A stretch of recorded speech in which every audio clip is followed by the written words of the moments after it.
ज्ञानमूर्तिं द्वन्द्वातीतं गगनसदृशं तत्त्वमस्यादिलक्ष्यम् एकं नित्यं विमलवचनं सर्वधी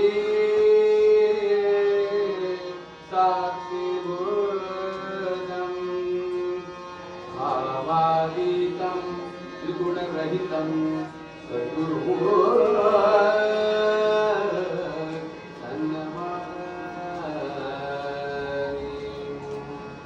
गुरुर्ब्रह्मा गुरुर्विष्णु गुरुर्देवो महेश्वरा गुरुर्साक्षात् परब्रह्म तस्मै श्री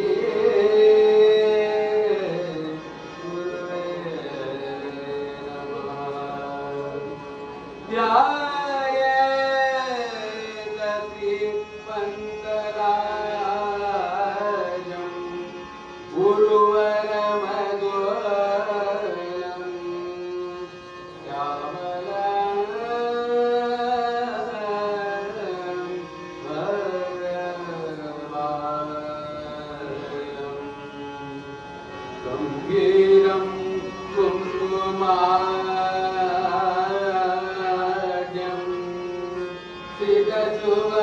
श्रीगजुवमदनं मुक्तकेशं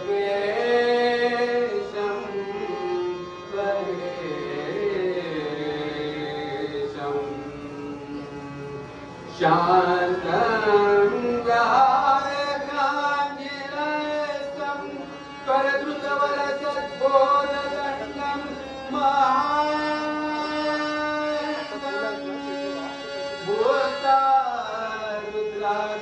भूतारुद्राक्षहारं स्वरभिदनयनं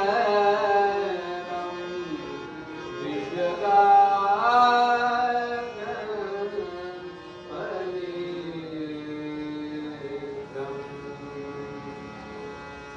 श्री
नमस्कार गणपति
त्या सद्गुरु पंत माऊलीच्या चरणी विनम्र अभिवादन.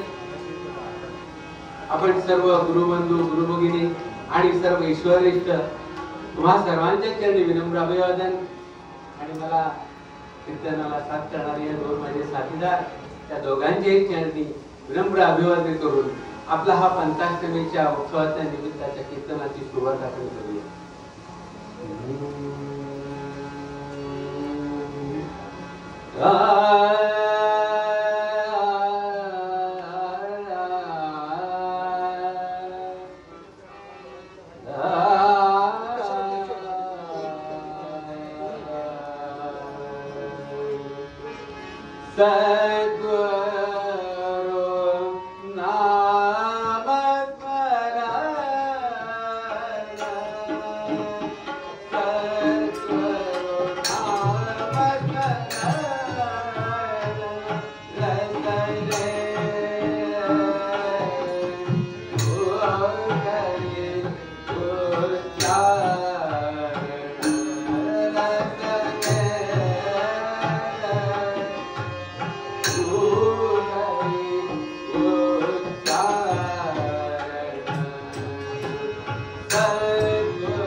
सद्गुरूच्या जन्माष्टमीचा आपण उत्सव साजरा करत आहोत आणि त्या उत्सवाच्या निमित्तानं त्या माऊलीच्या अंतःकरणातून निघालेल्या हजारो पदांपैकी हे एक पद अतिशय गोड पद.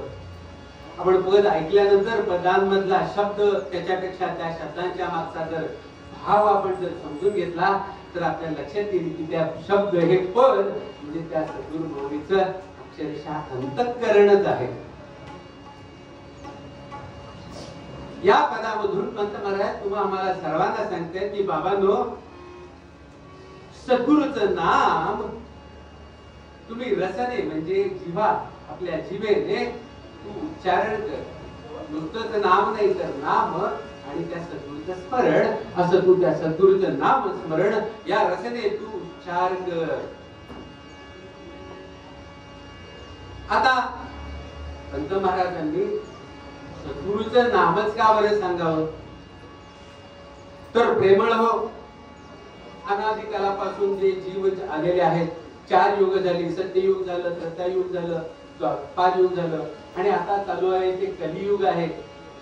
या कलियुगामध्ये परमात्म्यापर्यंत पोहोचण्याचा, सद्गुरु स्वरूपामध्ये समरस होण्याचा, त्याच्या रूपामध्ये एकरूप होण्याचा, स्वतःची खरी ओळख करून घेण्याचा, नरजन्माचं सार्थक करून घेण्याचा अत्यंत साधा आणि सोपा मार्ग म्हणजे ते सद्गुरूची भक्ती, त्या सद्गुरूचं नामस्मरण.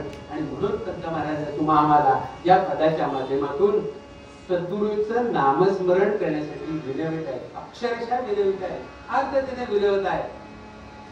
आता प्रश्न पडतो की नाम सद्गुरूचं का घ्यायचं, तर प्रेमळ हो, आपण सर्वजण जन्माला येतो आणि जन्माला आल्यापासून जीवनाच्या आतापर्यंतच्या घडीमध्ये आपल्याला अनेक गुरु भेटत असतात.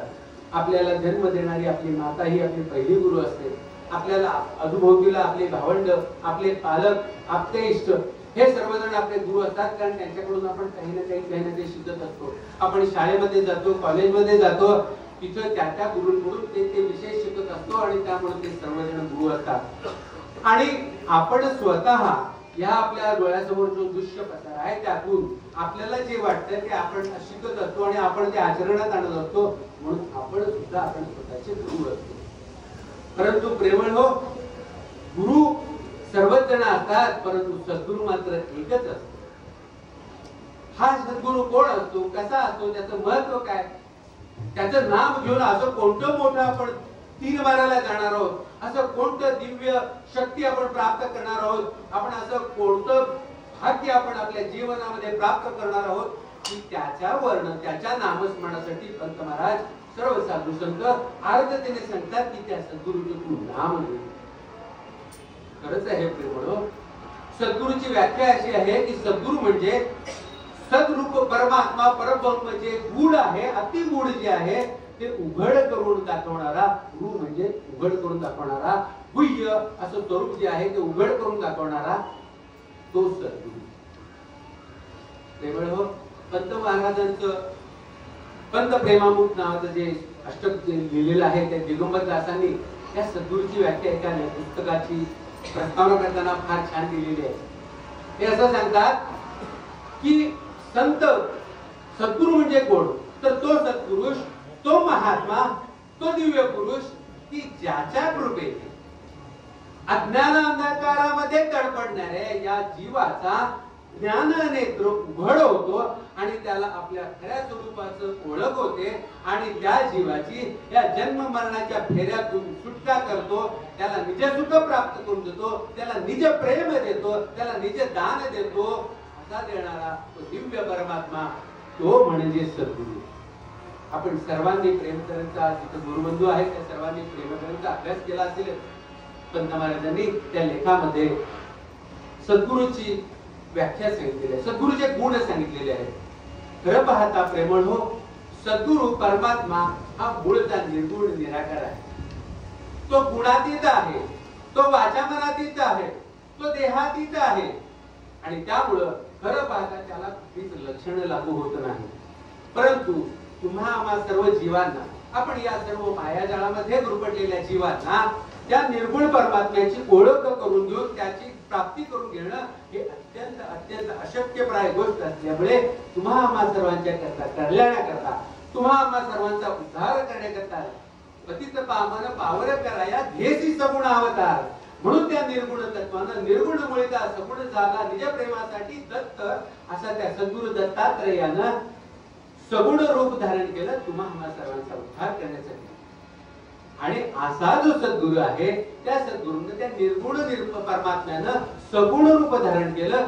सगुण रूप धारण केल्यामुळे अनायासे त्याला काही गुण प्राप्त झाले. आणि ते गुणधर्म त्या सद्गुरूचे कोणते हे सांगताना भक्त मला सांगतात की ज्याला सद्गुरूची भारी आवड, ज्याला सद्गुरूच्या नामस्मरणाशिवाय दुसरं काहीच आवडत नाही, त्याला रिकाम्या जनसभेची आवड नाही, त्याला निंदा स्तुती काहीच पडलेलं नाही, ज्याचं अंतःकरण प्रेमाने भरलेलं आहे, तो स्वतः सत्य स्वरूप ज्ञान स्वरूप अनंत स्वरूप असा आहे, त्याला भक्त जनांच्या कल्याणाकरता तळमळ असते.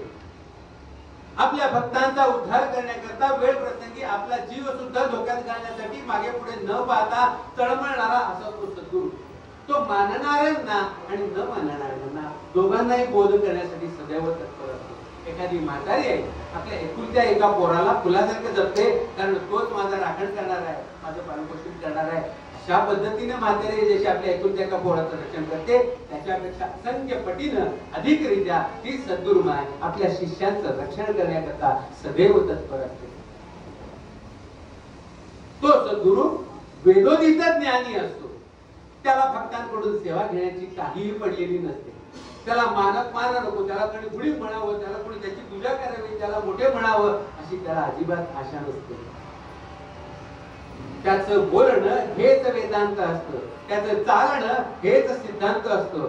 असा तो परिपूर्ण परमात्मा सद्गुरू ज्ञानमय असतो, सर्वज्ञ असतो. त्याला काल आज उद्या या विश्वाची उत्पत्ती स्थिती आणि लय हे सगळं त्याच्या हातातच असतं. हा सर्वांचा विश्वाचा जो खेळ आहे, तो खेळ त्याने प्रेमात्व मांडलेला असतो. असा तो सद्गुरू असतो. आणि त्या सद्गुरूच्या पदस्पर्शाने पावन झालेल्या धुळीकरणामध्ये लोळण घालण्यासाठी स्वर्गातले देवादी देव सुद्धा तळमळत असतात. असा तो सद्गुरू असतो. अशा त्या सद्गुरूचं नाम तुम्ही घ्या आजपर्यंत. आता प्रश्न असा पडतो की त्या सद्गुरूच्या नामाचं महत्व काय, त्या नामाचा आम्हा सर्वांना काय फायदा होतो, त्या नामात असं कुठलं गुह्य आहे, काय गुपित दडलेलं आहे त्या नामामध्ये. प्रेमळ हो, या नामाबद्दल जर बोलायचं झालं तर या पृथ्वीचा कागद करून जर समुद्राच्या पाण्याची शाही जरी केली तरी त्या नामाचं महत्व वर्णन करणं शक्य करून पुरणार नाही, इतकं त्या नामाचं अनन्यसाधारण महत्व आहे. सर्वच साधू संतांनी या सद्गुरूच्या नामाबद्दल, त्या नामाच्या महात्म्याबद्दल अनेक पद रचलेली आहेत. या सद्गुरूच्या नाम महिन्याबद्दल, नाम महिमाबद्दल अनेक विद्वानांनी त्याबद्दल लेख लिहिलेले आहेत, पुस्तकं लिहिलेली आहेत. असं त्या सद्गुरूच्या नामाचं अनन्यसाधारण असं महत्व आहे.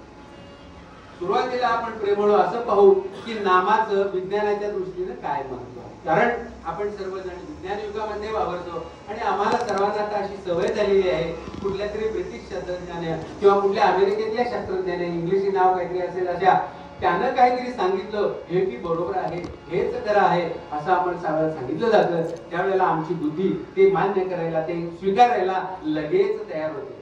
प्रेमळ हो, खरं पाहता आमचे साधू संत हेच खरे श्रेष्ठ शास्त्रज्ञ होत, हेच खरे ज्योतिषी होत. कारण त्यांना कालही माहिती होता, त्यांना आजही माहिती आहे आणि इथून पुढचा अनादी काळही त्यांनाच माहिती आहे. परंतु परकीय आक्रमणामुळे आमच्या बुद्धीवर झालेल्या त्यांच्या आघातामुळे आम्ही ह्या सगळ्या गोष्टी स्वीकारण्यासाठी तयार होत नाही. आणि म्हणून बऱ्याच वेळेला आजकाल आम्ही कीर्तनामध्ये विज्ञानाचे दाखले देत असतो. आणि म्हणून नामाचं महत्व पहिला आपण विज्ञानाच्या दृष्टिकोनातून पाहूया आणि मग अध्यात्मिक दृष्ट्या तर त्याचे अनंत फायदे आहे, अनंत फायदे आहे. आता असे कोणते फरक फायदे आहेत त्या नामाचे. प्रेमळ जगभरातले न्यूरोशास्त्रज्ञ जे आहेत ते आजकाल संशोधन करताना परमेश्वराचं नामस्मरण, भारतीय सनातन धर्माची शिकवण आणि त्याचा या देहाशी असलेला संबंध याच्याबद्दल अनेक संशोधनकार आता संशोधन करतात. केवळ नामाच्या फायद्याबद्दल, नामाचा परिणाम या जीवावरती, या देहावरती काय होतो याच्यासाठी शेकडो शोध प्रबंध आजकाल जगामध्ये प्रसिद्ध झालेले आहेत। आपण जर गुगल सर्च केला तर आपल्याला अनेक शास्त्रज्ञांची नावं मिळतील आणि त्या संशोधनातून त्यांनी काय सांगितले ते आपण आता पाहूया। त्याचं असं म्हणणं आहे की सद्गुरूचं नामस्मरण जर केलं, नामस्मरण जर 10 ते 15 मिनिटं एकाग्र चित्तानं जर केलं तर आपली स्मरण शक्ती 15 ते 20% वाढते, हे शास्त्रज्ञांनी सिद्ध केलेलं आहे।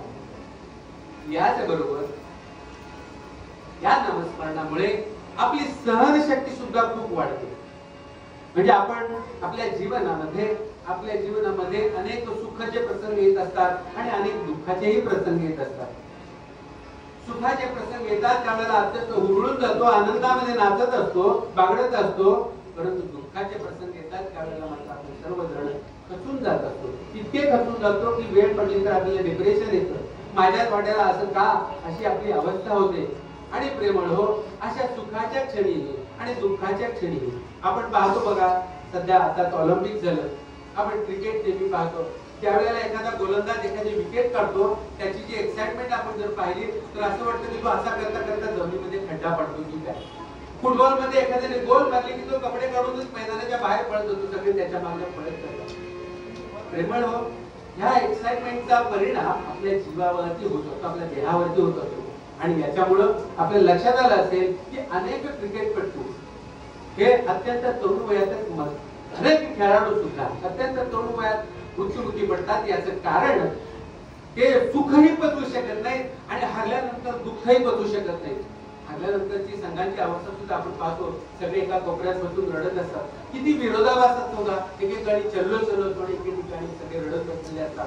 आणि अशा सुखाच्याही प्रसंगी आणि दुःखाच्याही प्रसंगी ओव्हर एक्साइट न होता ते सुख आणि दुःख दोन्ही सुद्धा पचवण्याची ताकद आपल्याला ते नामस्मरण देत असते। याच बरोबर आपल्या या देहामधून आपली स्मरण शक्ती जर वाढते तर त्याच बरोबर आपली रोग प्रतिकारक शक्ती सुद्धा खूप वाढते। प्रेमळ, आता ती कशी वाढते तर त्याचाही शास्त्रज्ञांनी संशोधन असं केलं की एक देवाला मानणारा आहे आणि एक देवाला न मानणारा आहे, अशा दोघांनाही एक 5 मिनिटं श्वासोच्छ्वास करायला सांगितलं।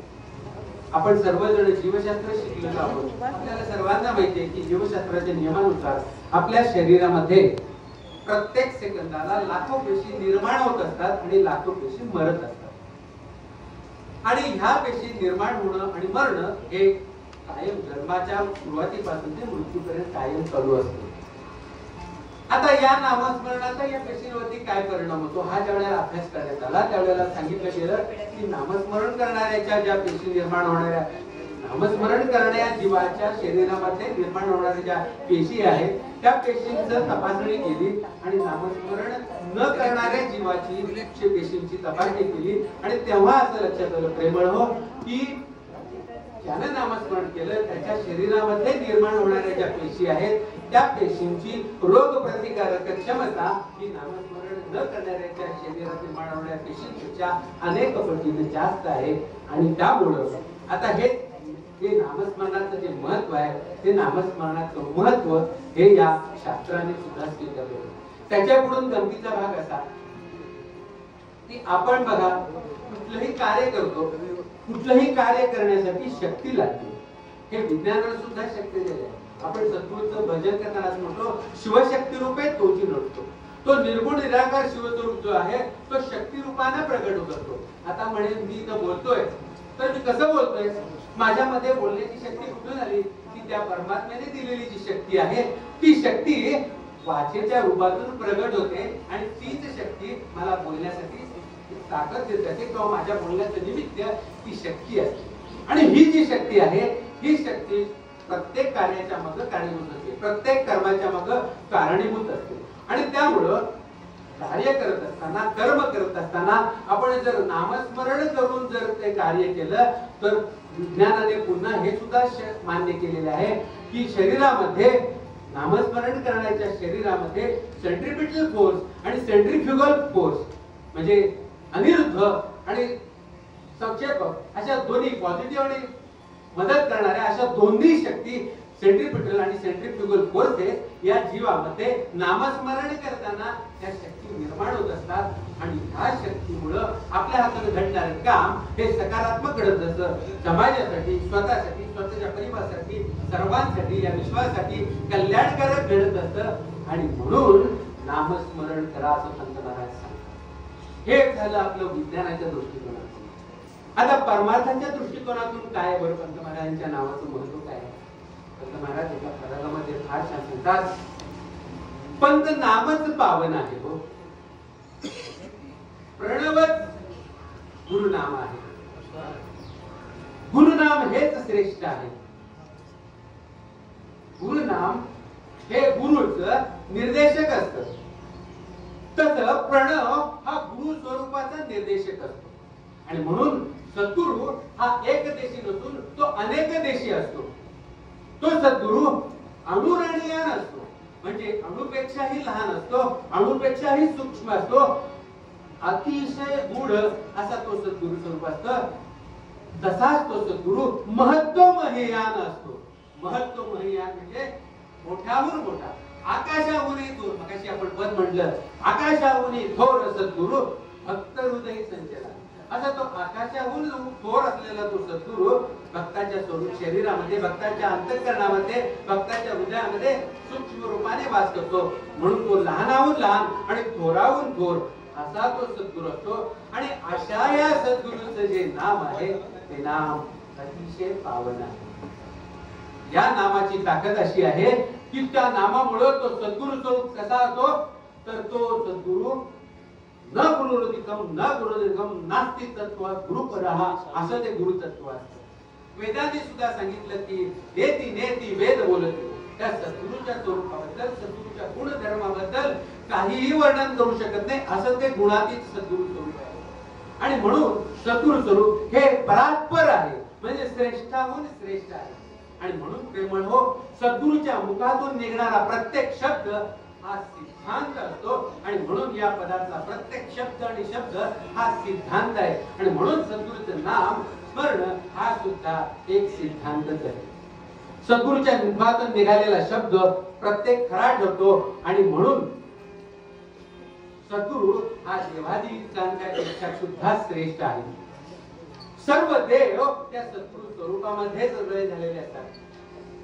सर्व नाम सत्य, सर्व देवादी देव त्या सद्गुरूच्या नामामध्ये लीन झालेले असतात. या सर्व देवादी देवांना गिळून उरणारं असं ते सद्गुरु नाम आहे.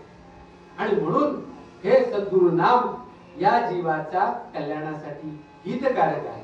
या जीवाच्या नरजन्माचं सार्थक करण्यासाठी अत्यंत हितकारक, अत्यंत लाभदायक आणि सर्वात म्हणजे अत्यंत साधक, सोबत आणि आचरणासाठी अत्यंत सुलभ असं सद्गुरु नाम आहे. कारण प्रेमळ हो, आपण वेगवेगळी कर्म करत असतो, त्याला काहीतरी नियम असतात, परंतु सद्गुरूच्या नामस्मरणाला कुठलाच विधी निषेध नाही. सद्गुरूचं नाम बसता, उठता, ध्यानी, मनी, स्वप्नी, भोजनी, शयनी सर्वावस्थात आपण त्या सद्गुरूचं नाम घेऊ शकतो. आणि त्या नामस्मरणाने आपल्यामध्ये प्रचंड चैतन्य, प्रचंड ऊर्जा निर्माण होते.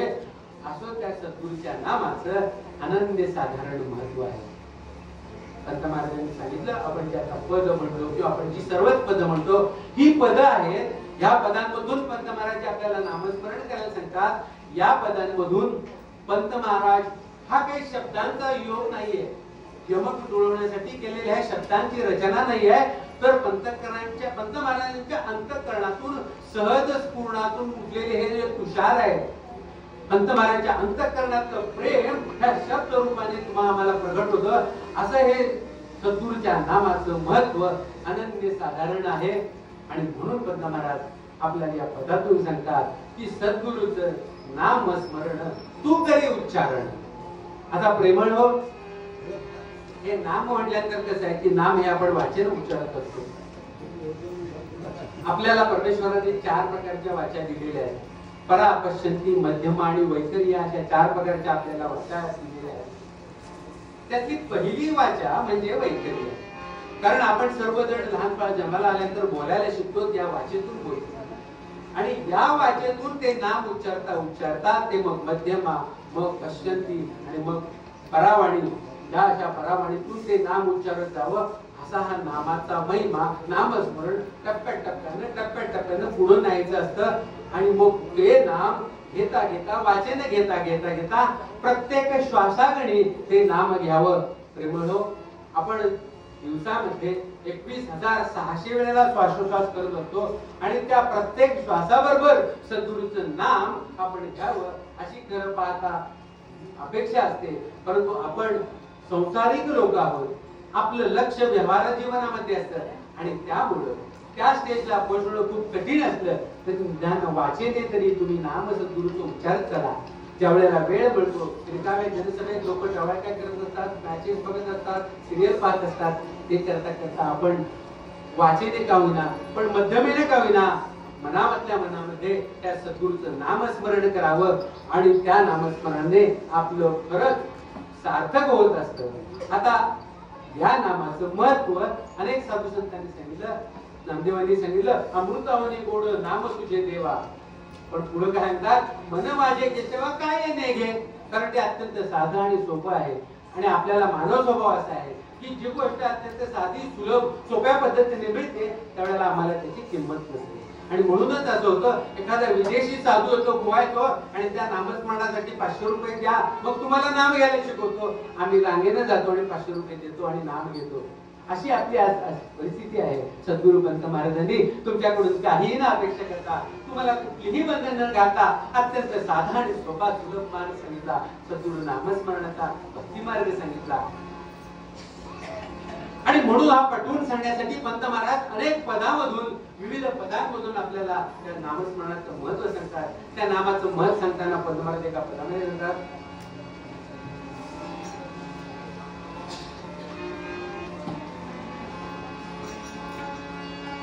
नाम तुझे बहु गोड दत्ता, नाम तुझे बहु गोड दत्ता,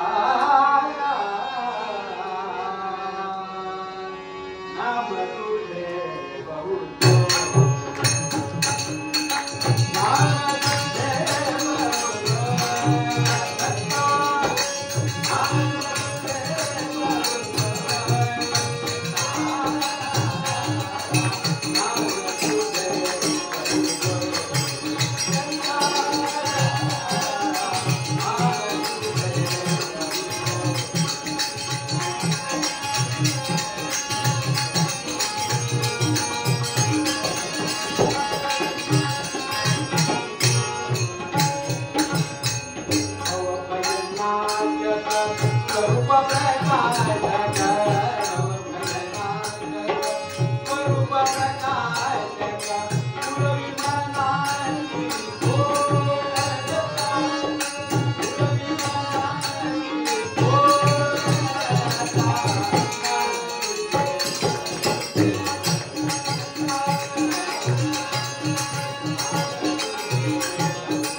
आहे. किती वेळेला घेतलं तरी ते गोडच लागतं. प्रेमळ हो, आपण सर्वांना गोड आवडतं. कुणाला लाडू आवडतो, कुणाला पेढा आवडतो, कुणाला जिलबी आवडते, कुणाला श्रीखंड आवडतं, कुणाला बासुंदी आवडते.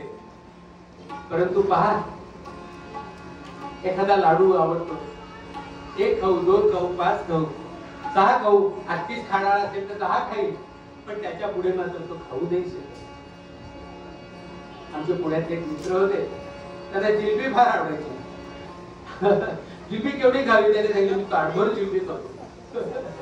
पण ताटभर जिलबी खाल्ल्यानंतर काय होतो? अरे मग काय करणार, एवढं पोट फुगतं ना रे, काय करणार? दुपारी 4 तास झोपतो आणि मग रात्री परत खातो. घरी नाही रे, काय खातो दुपारी खाल्यानंतर परत काय बघायची इच्छाच होत नाही.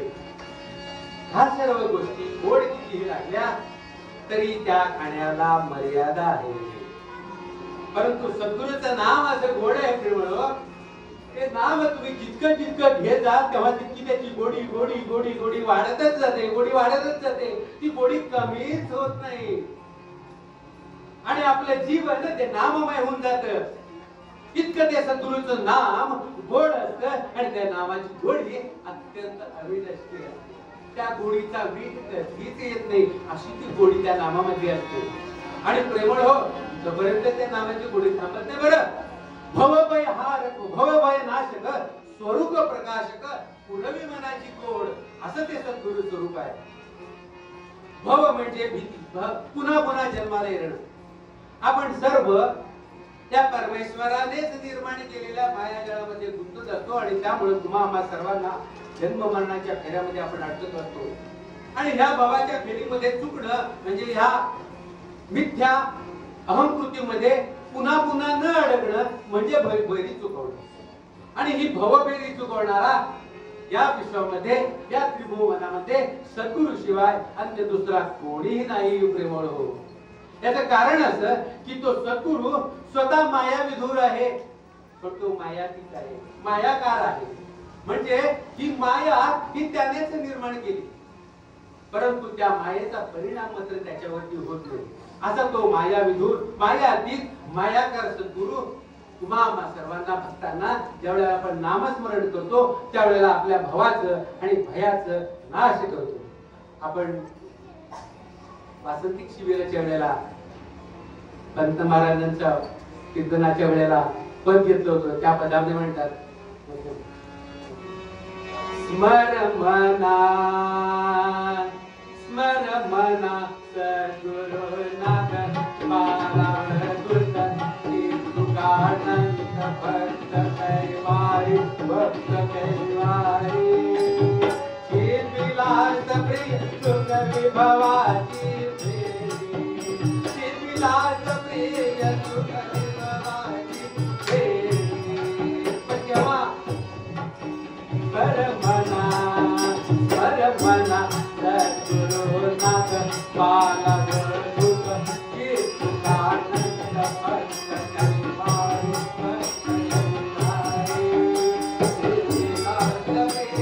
सुख विभवाची फेरी, चित विलास प्रिय सुख विभवाची फेरी.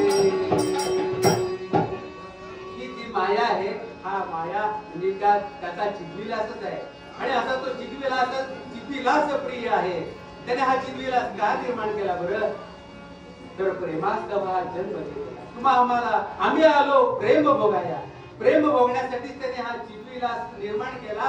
आणि अशा त्या चिद्विलास प्रिय सद्गुरूचं आपण ज्या वेळेला स्मरण करतो, स्मरण मना सद्गुरुनाथ, त्याला स्मरण केलं की तो चुक विभवाची फेरी, भवभय नाशक, त्या सद्गुरूचं नाम आपल्या अंतःकरणातली सर्व प्रकारची भीती, मग ती व्यवहाराची असो, संसाराची असो, परमार्थाची असो, काळाची असो, ती सर्व भीती नाही करणार असं हे सद्गुरूचं नाव आहे.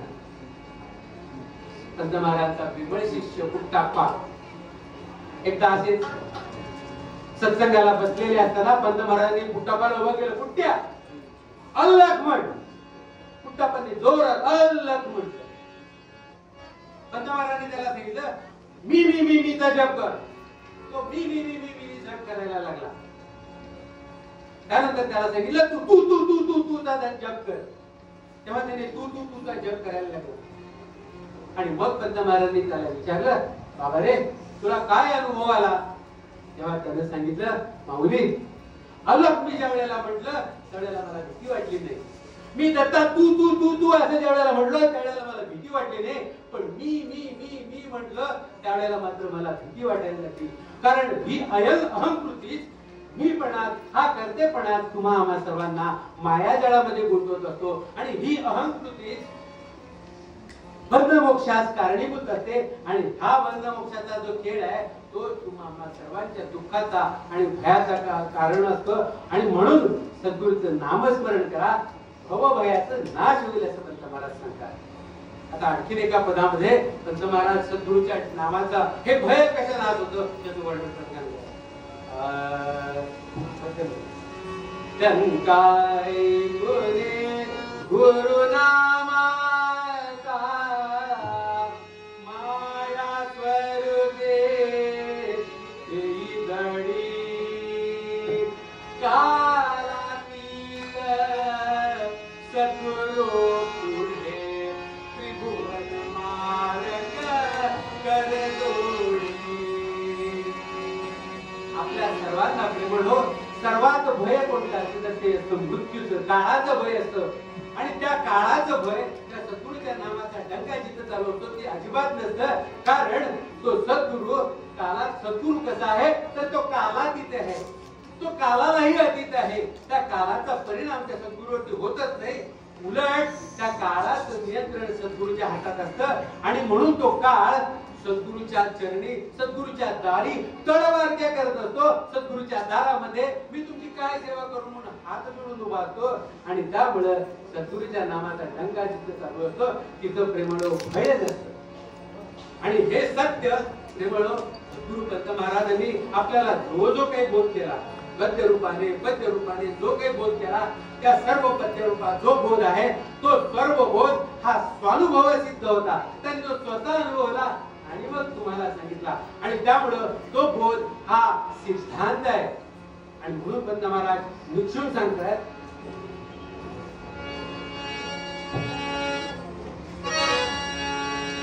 सांगतो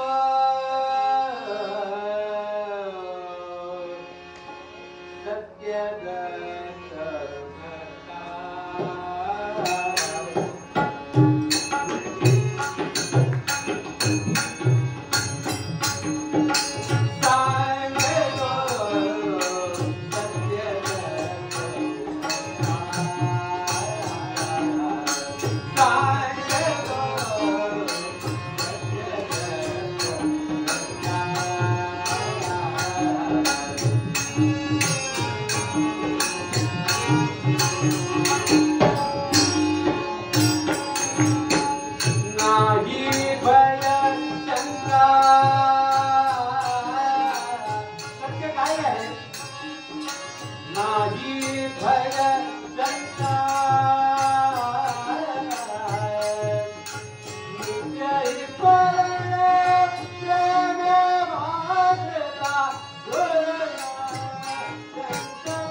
सांगतो सत्य दत्त भक्ता. सद्गुरू पंत महाराज स्वतः भक्तांना सांगतायत तुम्हाला सत्य सांगतो. काय सांगतो? नाही भय शंका, नाही भय शंका. प्रेमळो आपल्याला भय केव्हा वाटतं?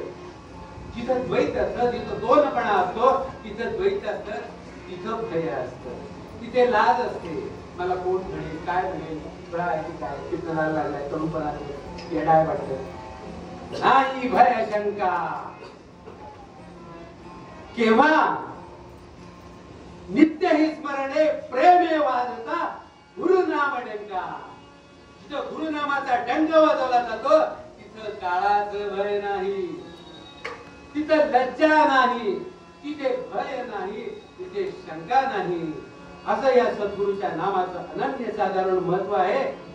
भव भय नाशक, स्वरूप प्रकाशक, पुरवी मनाची कोड.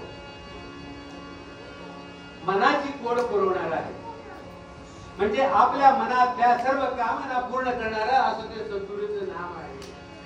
परंतु प्रेमळ हो. कोणीतरी असं म्हणेल की बाबा कीर्तनकारांनी सांगितलं नाम केलं की सगळ्या मागण्या पूर्ण होतात, 2 माळा करूया आणि संध्याकाळी देवळात जाऊया आणि ढीपभर मागण्या मागूया. प्रेमळ हो. तो सद्गुरू आहे, तो परमात्मा आहे, तो अनंत कोटी ब्रह्मांडाचा नायक आहे हो. तो राजाधिराज आहे. त्यामुळे आपण सुद्धा मागताना त्याच्याकडे काय मागितलं पाहिजे याचा सुद्धा तारतम्य बाळगलं पाहिजे. का बरं? पहा, आपला राजा आहे.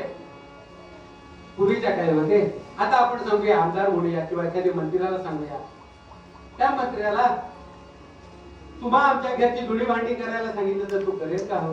घर झाडून काढायला सांगितलं तर करेल का हो? प्रेमळ. तो नाही करणार. पूर्वीच्या राजा लोकांना असं सांगितलं असतं तर त्याने असं कोण सांगणार त्याला बोलवा आणि पहिला मृत्यूदंड द्या असं सांगितलं असतं. त्या मंत्र्याने भाडोतील कुंड पाठवले आणि हाडं उडून टाकली असती सगळी. प्रेमळ हो. सद्गुरू परमात्मा मात्र प्रेमळ आहे. तो भक्ताशी विकल्या गेलेला आहे. तो भक्त वत्सल ब्रीद रक्षक करणार आहे. त्यामुळे शरण आलेल्याच्या सर्व कार्य तो करण्यास तयारच असतो. भगवंताने नामदेवाच्या घरी श्रीखंड्या म्हणून 12 वर्ष पाणी भरलं. पंत महाराज आपल्या शिष्यांना एकदा जंगलात घेऊन गेले आणि त्या सर्वांना सांगितलं की तुमच्या सर्वांचे मोजे काढा, पायातली जोडे काढा. एका फडक्यामध्ये घेतले आणि ते फडकं गाठोड घट्ट बांधलं आणि कोणाला काही करायच्या ते सर्व जोडे डोक्यावर घेतले आणि डोंगरात दूर पळत गेले. सतत मी वाहीन संतांची मोजे. आपल्या भक्ताला सुद्धा संत मानणारा महापुरुष तो सद्गुरू किती बरं श्रेष्ठ असावा. मग तो सद्गुरू आपल्या मनाची कोड पुरवणार नाही का हो? पुरवणार हो, नक्की पुरवणार. पण कुठल्या मनाची? जो शिष्य आपलं तन मन धन त्या सद्गुरूच्या चरणी अर्पण करून त्याला शरण गेला, त्याच्या चरणावरती लीन झाला, त्या भक्तांच्या मनाचे सर्व कोड पुरवतो. आणि म्हणून पंत महाराज आपल्याला सांगतात की अरे बाबांनो, देवाकडे काय मागावं त्याला सुद्धा काहीतरी विधिनिषेध आहे. सद्भक्ताने देवाकडे काय मागितलं पाहिजे, गुरुपुत्राने देवाकडे काय मागितलं पाहिजे, गुरुकडे काय मागितलं पाहिजे? ऐका, पोरं दे, संसार दे, पोराला नोकरी दे, पोराला शिक्षण दे, पोराचं लग्न होऊ दे, असल्या मागण्या नाही रे नाही. अरे सद्गुरु राया, तू माझ्या भावाचा नाश कर, तू माझं दुःख नाहीस कर, तू मला निज सुख प्राप्त करून दे, तुझी मला भक्ती दे. भक्ती मद देई, मद देई, देई भक्ती मद देई, मद देई.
तुझी मला भक्ती दे.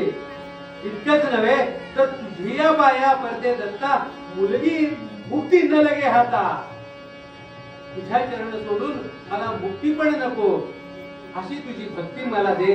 आणि अशा पद्धतीने सद्गुरूच्या चरणी लीन झालेल्या भक्ताच्या मनाच्या सर्व मागण्या ते सद्गुरूचं नामस्मरण करता तो सद्गुरू त्या पुढ्या करत असतो. पुरवी मनाची तो पुढच्या चरणामध्ये पंत महाराज सांगतात, भ्रांतिहारक स्वरूप प्रकाशक,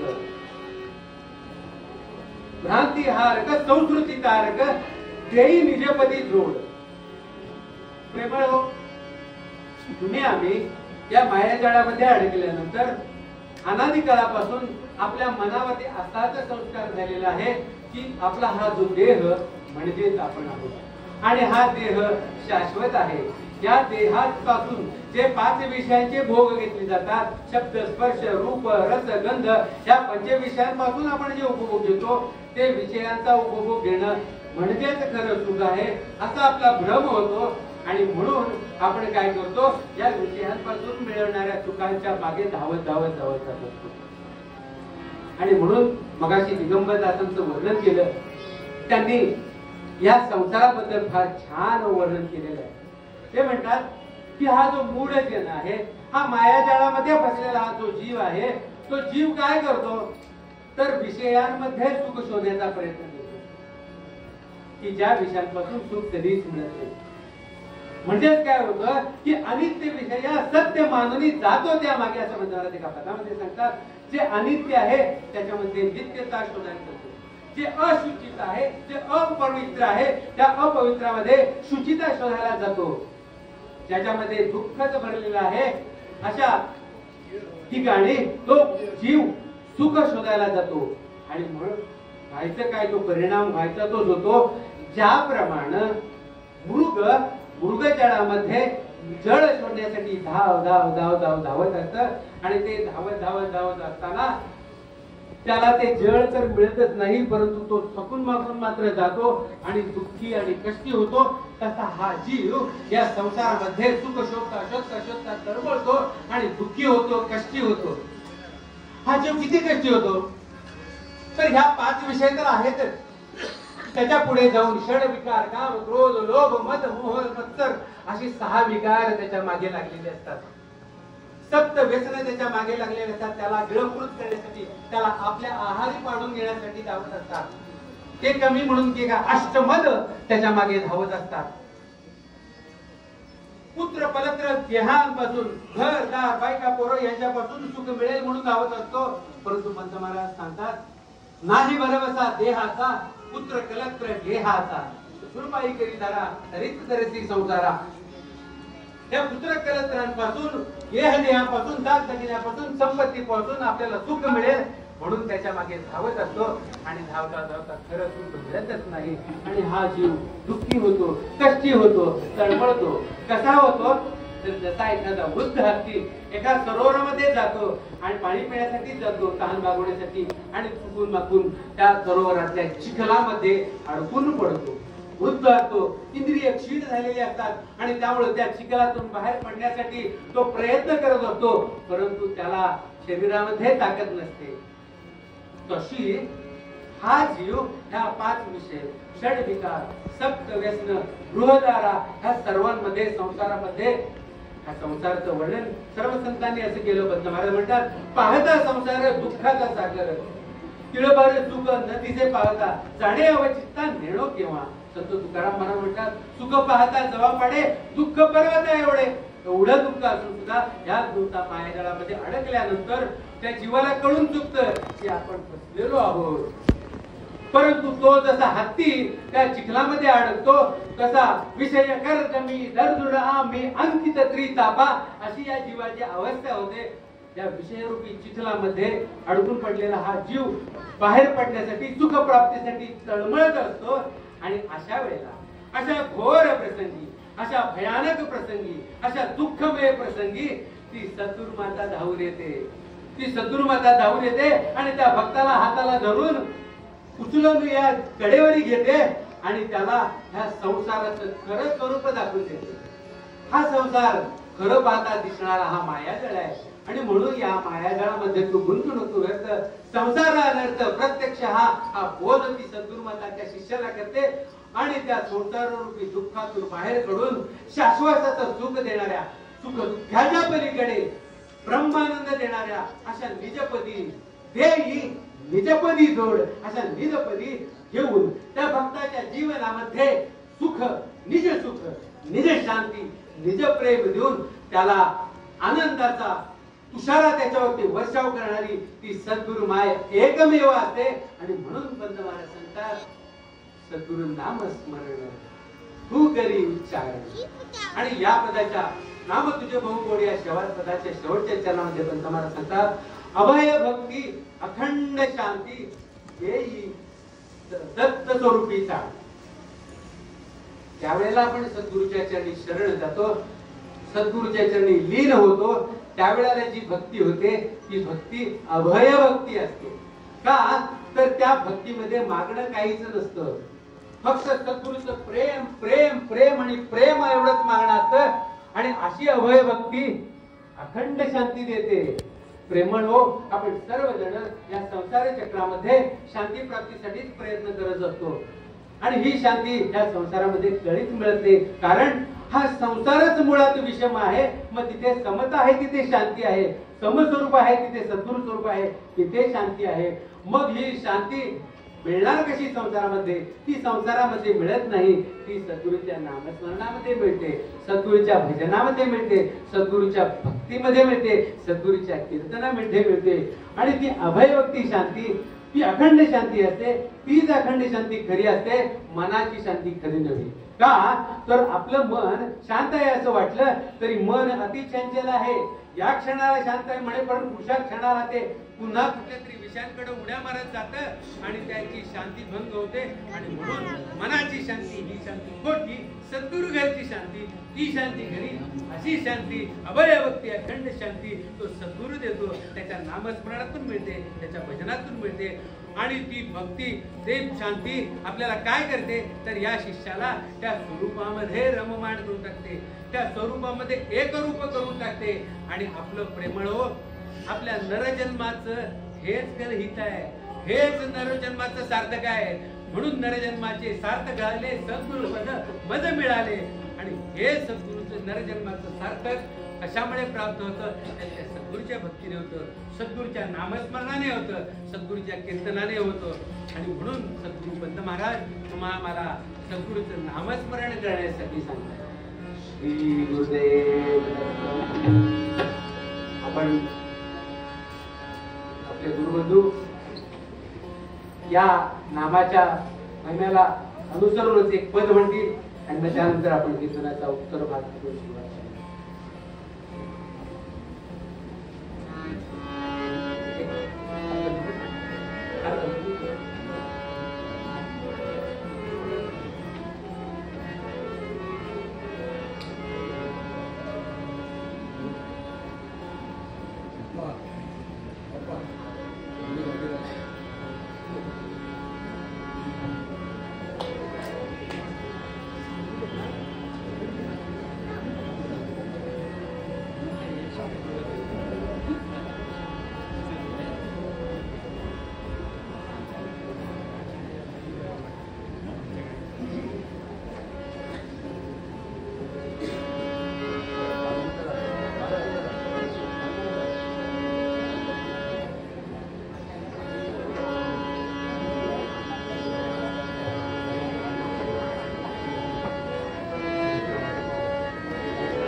रंजिता